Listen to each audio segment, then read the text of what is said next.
Emily sneered at me as I announced my resignation, and I met her gaze with a quiet, unwavering stare.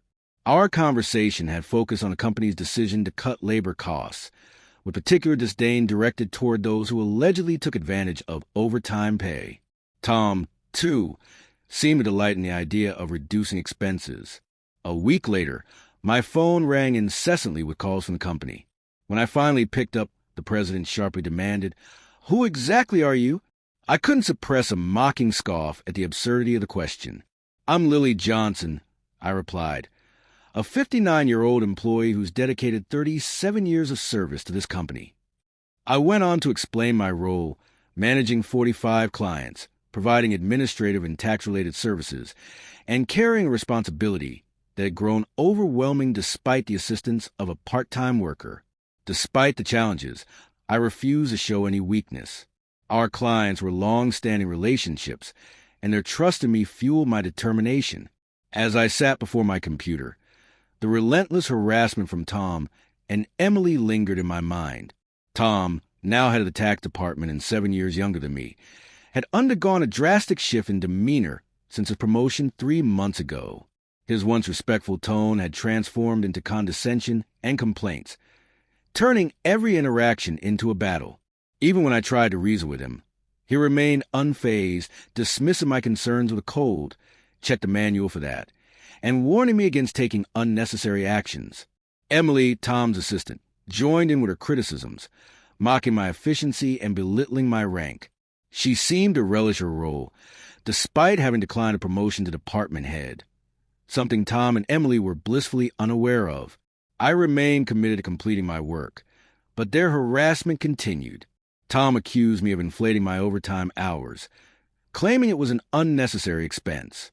Emily echoed his sentiment, sighing dramatically and stating that my constant overtime was dragging the entire department down. The truth, however, was that the overtime was a direct result of Tom's sudden decision to leave an entire month's worth of client files on my desk, all of which had to be processed before the end of the month. As I looked at the towering pile of urgent work, my heart sank. "Wait, these all have deadlines this month, right?" I muttered, realizing the enormity of the task ahead. Before I could fully process the situation, Tom was already packing up his things and heading out the door, offering a careless, "I'm leaving. Take care." His indifference hit me hard, leaving me alone with a mountain of deadlines.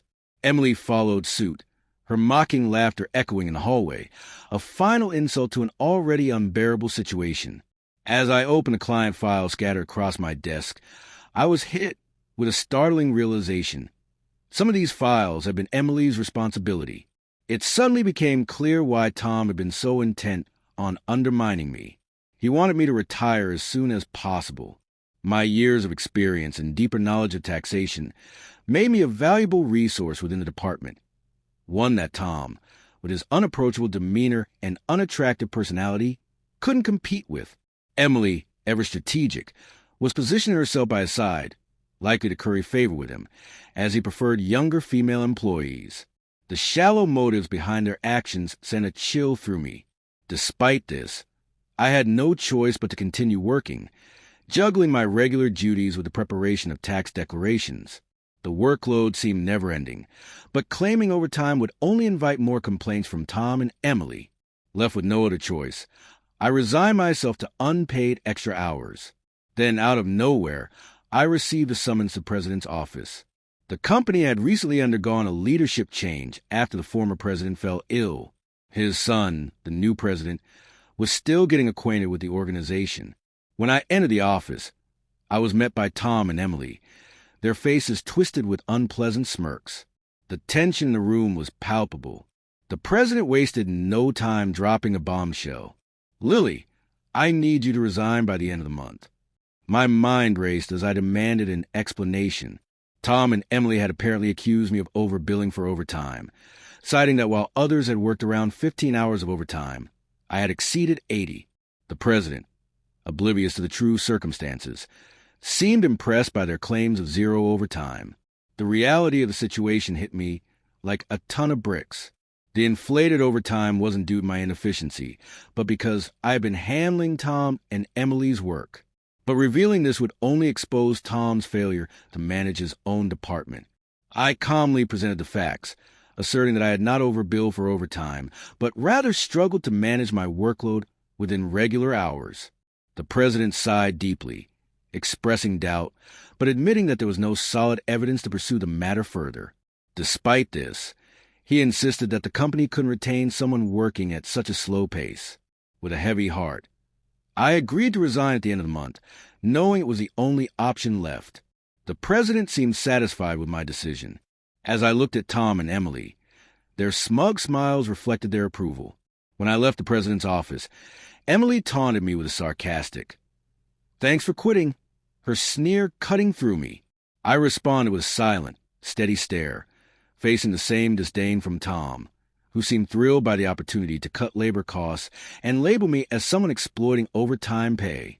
As I reflected on the end of my career, I began the process of handing over my responsibilities, ensuring my clients were informed and properly transitioned to new contacts. I couldn't meet with the president in person, so I sent letters outlining my successor. A week later, while I was at home enjoying a rare moment of peace, my phone rang again. Seeing the company's number, I hesitated, having already completed the social insurance procedures.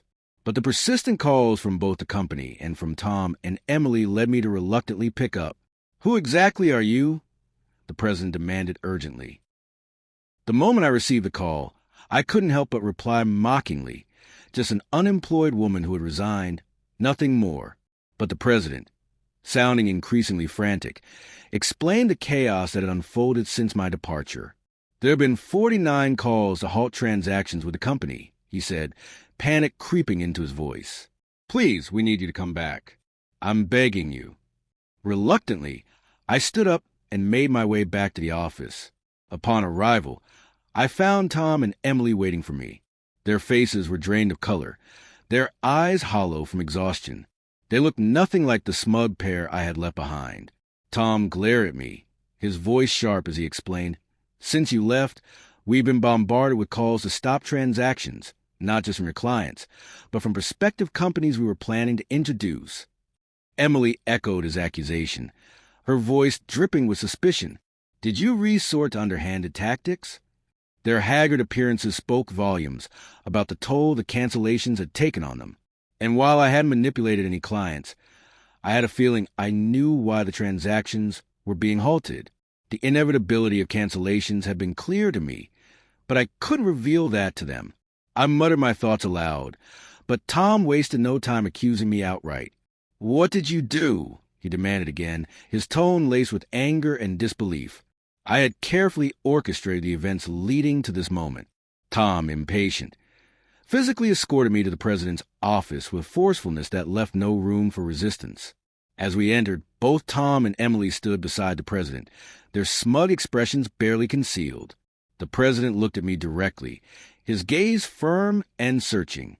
Tom, with an air of authority, spoke first. "I've brought her here." Emily quickly followed, her accusatory look making it clear she was certain of my guilt. Despite their tone, I remained unfazed. The president wasted no time, his voice sharp as he questioned me about the sudden halt in transactions after my departure. I took a steadying breath before responding. "Our clients don't need us to manage their taxes." I began, "There are tax accounting firms offering cheaper services. They stayed with us because of the work I personally did for them. They trusted me." Tom sneered, questioning my self-worth. Emily joined in, her voice laced with sarcasm, both of them challenging the value I brought to the company. But I stood my ground, unshaken. I calmly elaborated on my unique approach to client relations, offering tailored tax-saving strategies that resonated with clients, something they appreciated far more than the manual, one-size-fits-all approach favored by others. Tom dismissed my methods as inefficient, arguing that his manual-based operations were far more practical. The president, looking weary, recognized the fundamental differences between our approaches. Then, in a surprising shift, he spoke in a serious tone. "Actually," he began, signaling a significant change, "I've just received some news." It was then that I received an unexpected call from my father, the former president of the company. Apparently, Some of the clients who had halted transactions had gone directly to him, negotiating on my behalf. I hadn't anticipated that they would go to such lengths for me. My father emphasized that the tax department thrived because of my efforts, not just because I efficiently managed my own clients, but because I also supported my colleagues, sharing knowledge that even Tom couldn't match. He further disclosed that if I hadn't declined the promotion years ago, I would have been in a position far above department head by now. The president seemed taken aback, his expression full of regret. Emily, looking shocked, clearly struggled with the idea that I could have been her superior. His tone softened as he acknowledged the mistake of letting me resign in the first place. With a sincerity that had been absent in previous conversations, he asked if I would consider revoking my resignation. My father had made it clear that I was indispensable to the company, and while I appreciated this newfound respect, I hesitated. Before I could respond, Tom, visibly upset, interjected. "Why is she being chosen over me?" he demanded. Emily quickly chimed in, praising Tom's leadership and expressing disbelief at the decision. But the president's patience was wearing thin. Sternly, he addressed them, revealing that ever since my resignation, numerous complaints had poured in from the tax department, accusing Tom and Emily of shifting their workload onto others. Tom's face drained the color as the president exposed the truth. He had been offloading his responsibilities onto subordinates, including work that should have been Emily's. The irony was not lost on the president. He pointed out that Tom, who had accused me of being a salary thief, had been the real culprit all along. As Tom's and Emily's expressions turned pale with fear, the president dropped another bombshell. He had received an anonymous tip regarding their personal relationship, one that had been kept hidden under the guise of a professional mentorship. Tom tried to defend himself, stammering that he was only mentoring Emily, but the president revealed receipts from the accounting department showing dining expenses filed by both of them together. Sweating profusely, Tom was unable to offer a convincing explanation. Emily, her face ghostly pale, remained silent as the president accused them of neglecting their duties, inflating expense claims, and violating company policies with their affair. In a calm, measured voice, the president declared the termination of both Tom and Emily effective immediately. Panicked, they begged for mercy. "I have a family," Tom pleaded, tears welling in his eyes. Emily echoed his sentiment, her voice shaky as she promised to apologize to me and the other employees for burdening them with work. She claimed, "I only wanted a better life. I never truly liked Tom." Despite their pleas, I remained unmoved. Seeing their desperation, I calmly offered a piece of advice. "Why don't you stop resisting? It's undignified." Tom shot me a venomous glare. "Shut up. What would a single person like you understand?" I sighed deeply. "Tom, you were the one who got me fired. It's just karma. What goes around comes around." I watched him squirm, frustration and guilt battling for control as he turned his head away. Emily, on the other hand, bit her lip in distress, fully aware of the depth of their misconduct. Turning to the president, I smiled slightly. "Shall I share the rest of the details?" Tom and Emily's eyes widened with fear. They tried to stop me, but it was too late. I issued them an ultimatum. "All your wrongdoings will eventually come to light." I warned. It's better to face reality now than let it spiral further. At my words, both Tom and Emily crumbled, falling to their knees. The president, visibly disturbed by the gravity of the situation, made the final decision to fire them on the spot.